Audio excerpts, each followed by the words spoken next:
নমস্কার বন্ধুরা, সবাইকে গোল মোমেন্ট ডটার চ্যানেলে স্বাগত। আজকে নতুন আরেকটা রেসিপি নিয়ে হাজির হলাম আপনাদের সামনে। আমাদের আজকের রেসিপি হচ্ছে মাংসের সাদা ভুনা। এখানে আমরা কিছু মশলা, পেঁয়াজ, কাঁচামরিচ, আদা, রসুন, শুকনো মরিচ, তেজপাতা কুচি করে কেটে নিয়েছি। এই ভুনাটা পুরোটাই রান্না হবে কাটা মশলা দিয়ে। কড়াইয়ে তেল দিয়ে দিলাম, তেলটা গরম হয়ে আসছে। আদা, রসুন, পেঁয়াজ, মশলাগুলো কাটা যেগুলো ছিল ওগুলো দিয়ে দিলাম। মশলাগুলো ভালো করে ভেজে নেব। পরিমাণ মতো লবণ দিয়ে দিব।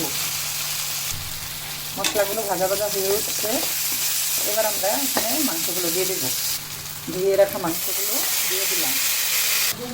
ভালো করে নেড়ে চেড়ে মশলাগুলো মিশিয়ে ঢাকনা দিয়ে দিব।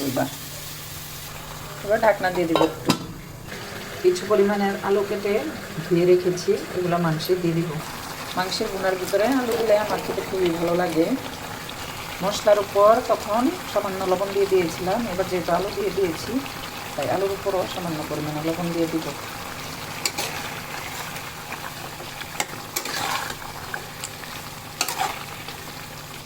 আমাদের মাংসের সাদা ভুনা রেডি হয়ে গেছে। এবার শুধু খাবার পালা। সবাই পাশে থাকবেন বন্ধুরা, লাইক কমেন্টস শেয়ার দিবেন। বাই বাই সবাইকে।